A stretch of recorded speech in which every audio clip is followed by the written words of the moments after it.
جو صاحب مطلب جن کے پاس جو صاحب نصاب ہو، اگر وہ قربانی نہ کرے تو وہ ہمارے عیدگاہ کے آجو باجو بھی نہ جائے.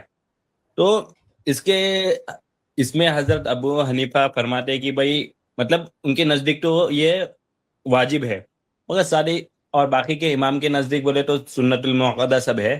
تو یہ حساب سے تو واجب ہو جائے گا. پھر بھی آپ بولیے بھائی دیکھیے، اللہ کے کیا ہے نبی کیا صلی نہیں. اللہ علیہ وسلم سے پہلی بات تو یہ جو حدیث آپ بتا رہے ہیں اس کے الفاظ میں نصاب نہیں ہے. حدیث کے الفاظ ہیں من وجد ساعۃ فلم یضحی فلا یقربن مصلانا، کہ جس کے اندر طاقت ہے، استطاعت ہے، پھر بھی وہ قربانی نہ کرے تو وہ ہمارے مصلی کے یعنی ہماری عیدگاہ کے قریب نہ ہے. یہ روایت حضرت ابو ہریرہ سے موقوف اور مرفوع دونوں صورت میں مروی ہے. مرفوع کا مطلب یہ ہوتا ہے کہ بعض روایتوں میں آتا ہے کہ حضرت ابو ہریرہ نے فرمایا کہ اللہ کے رسول نے ایسا کہا ہے، اور بعض روایتوں میں آتا ہے کہ حضرت ابو ہریرہ کا اپنا قول ہے، اس کو یہ اللہ کے نبی کی طرف منسوب نہیں کرتے. تو جو محققین علماء ہیں انہوں نے ساری سندوں کی تحقیق کرنے کے بعد یہی فیصلہ کیا ہے کہ یہ روایت اللہ کے نبی صلی اللہ علیہ وسلم سے نہیں ثابت ہے، بلکہ یہ حضرت ابو ہریرہ کا اپنا قول ہے. اگر یہ بات اللہ کے نبی سے ثابت ہو جاتی پھر ہم غور کر سکتے تھے کہ قربانی واجب ہے کہ نہیں واجب ہے، پر یہ حضرت ابو ہریرہ کا اپنا قول ہے، اللہ کے رسول صلی اللہ علیہ وسلم سے یہ حدیث ثابت نہیں ہے.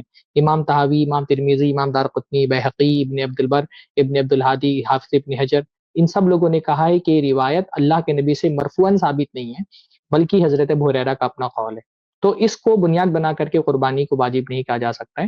اور قربانی کے واجب نہیں ہونے کی دوسری بھی بہت ساری دلیلیں ہیں، وہ انشاءاللہ بھی جب میں ویڈیو کا جواب دوں گا تو وہ آپ کے سامنے آئیں گی، لیکن یہ روایت اللہ کے نبی سے نہیں ثابت ہے. ٹھیک ہے. اچھا، اس میں جو یہ بات ہے نا کہ ہمارے مطلب قربان گاہ سے قریب نہ آئے، تو اس کی بھی مطلب تشریح علماء نے کی ہے کہ جیسے حدیثوں میں ہے کہ بھی اگر کسی نے پیاز لہسن کھایا تو وہ نماز میں نہ آئے، تو اس کا مطلب یہ نہیں کہ نماز میں نہ آئے. نماز میں تو آنا ہے، مطلب یہ کہ وہ لہسن نہ کھا کے آئے، نماز میں تو آنا ہی. ایسے یہاں تحدید ہے، عیدگاہ میں تو آنا ہی ہے، نماز پڑھنے آئے، لیکن تحدید ہے کہ مطلب اگر استطاعت ہے پھر بھی قربانی نہ کرے تو ایک تحدید کی جا رہی ہے کہ نہ آئے. یعنی یہ نہیں ہے کہ وہ آئے گا ہی نہیں نماز میں، یعنی اس سے صریح طور پہ وجوب پہ استدلال نہیں کر سکتے، یعنی اپنی وجوب پر استدلال میں یہ چیز صریح بھی نہیں. اگرچہ علماء نے اس سے بھی دلیل پکڑا، اگرچہ ایک قول ہے کہ واجب ہے اور وہ مرجو ہے، یعنی واجب کہنا مرجو ہے، یا ہم اسے بہت زیادہ نظر انداز نہیں کر سکتے، لیکن راجہ یہ ہے کہ سنت مؤکدہ ہے اور اس کی تشریح ہے. اور ایسی جو بھی روایتیں ہیں ان کا ایک محل ہے، ان کی ایک تشریح ہے، جس کی روشنی میں وجوب کے لیے جن روایتوں سے استدلال کرتے ہیں وہ وجوب کے لیے بالکل صریح نہیں، ایک دم محکم نہیں ہے وجوب کے لیے. لیکن جن روایتوں میں سنت کی بات ہے، اور صحابہ نے بھی صاف صاف سنت کہا ہے، صحابہ کے آثار موجود ہیں اور روایتیں موجود ہیں، وہ اپنے مسئلے میں سنت ہونے میں صریح. جی، باقی یہ بہت بڑا مسئلہ نہیں ہے واجب اور سنت والا. سرفراز بھائی نے وہ احناف والی جو بات کی، وہ نصاب والی، وہ بات تو بڑا مسئلہ ہے، لیکن نصاب والے سے ہٹ کر کے یہ بہت بڑا مسئلہ نہیں ہے واجب اور سنت والا، مستطیع اور غیر مستطیع کے حد تک. دیکھو، میں آپ کو ایک بنیادی بات یہ کہنا چاہتا ہوں، کیونکہ الحمدللہ آپ جس طرح سے بتا رہے ہیں نا کہ آپ الحمدللہ اسلام پہ یعنی آپ کس طرح سے واپس آئے، تو اس میں میں آپ کو یہ کہوں گا کہ کیونکہ آپ ایک ٹروتھ سیک کرنے والا آپ کا ایٹیٹیوڈ ہے، تو آپ اس کے اندر ہمیشہ اپنی یہ بات رکھیے کہ جو دلائل کی روشنی میں جو بات ثابت ہوگی وہ آپ قبول کریں گے. کیونکہ ہمیں یہ بات کلیئر سمجھنا چاہیے کہ چاہے امام جتنے بھی بڑے ہیں آخر میں انسان ہیں، ان سے انسان ہونے کے ناطے بھول، مسٹیک، غلطی ہو ہی سکتی ہے.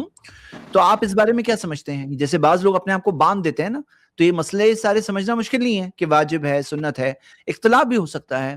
بعض علماء اس طرف گئے کہ واجب ہے، بعض کہتے ہیں کہ سنت ہے. تو لیکن مسئلہ یہاں پہ یہ ہے کہ کیا آپ ایک سے بند گئے ہو؟ آپ کا اس بارے میں کیا کہنا ہے؟ آزاد ہونا، یعنی اس میں جو دلائل کی روشنی میں ثابت ہوں گے، سارے علماء ہمارے ہیں جو امام جتنے بھی ہیں، امام ابو حنیفہ، امام شافعی، امام مالک، امام احمد بن حنبل، ہاں رحمہم اللہ، یا سارے جو بڑے بڑے علماء جو اس امت کے گزرے ہیں جن کے پاس بھی دلیل ہے، لے لیں گے نا انشاءاللہ. اس میں واضح ہو نا آپ؟ ہاں دیکھیے، اگر حدیث سے بات اگر ان کا ٹکرائے گا تو میں حدیث کو ہی زیادہ ویلیو دوں گا، امام کی بات کو نہیں. جی ہاں، تو بس یہ بنیادی بات ہے. اور اس کے اندر اگر آپ دلائل دیکھنا چاہتے ہو کہ کیا دلائل ہے، جو ایک بات جو آپ نے ذکر کی وہ بات تو آپ نے سن لیا شیخ سرفراز سے.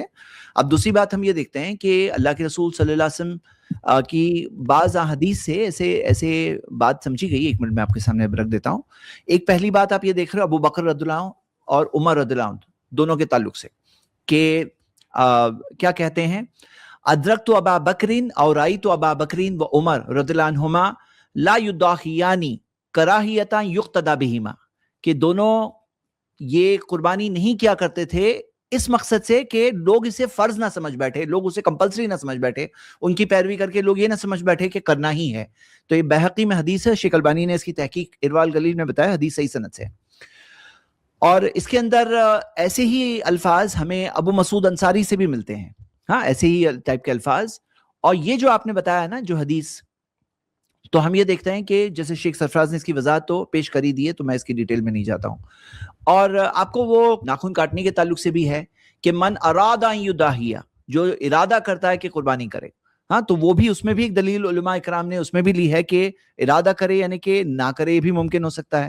تو دیکھیے لیکن ایک بڑی چیز ہے کہ سنت تو ہے ہی، یعنی کہ ابراہیم علیہ السلام کی سنت ہے، نبی صلی اللہ علیہ وسلم نے اس پر عمل کیے، تو کرنا تو چاہیے، بہت اچھی چیز ہے، ابھارنا چاہیے، انکریج کرنا چاہیے. ہاں واجب بنا دینا تو ہم وہی چیز کو کہیں گے واجب جو خود قرآن میں ہو، حدیث میں ہو، دلائل کی روشنی میں ہو. اور اس کے اندر کوئی بہت بڑا مسئلہ نہیں ہے سمجھنا دلائل کو. یہاں پہ مین مسئلہ یہ ہو جاتا ہے کہ لوگ اپنے آپ کو کسی ایک امام سے باندھ دیتے ہیں، تو سمجھنے والی چیز بھی نہیں سمجھ میں آتی ہے. یہ ہم لوگ ایکسپلین کرتے ہیں لوگوں کو. جی ٹھیک ہے.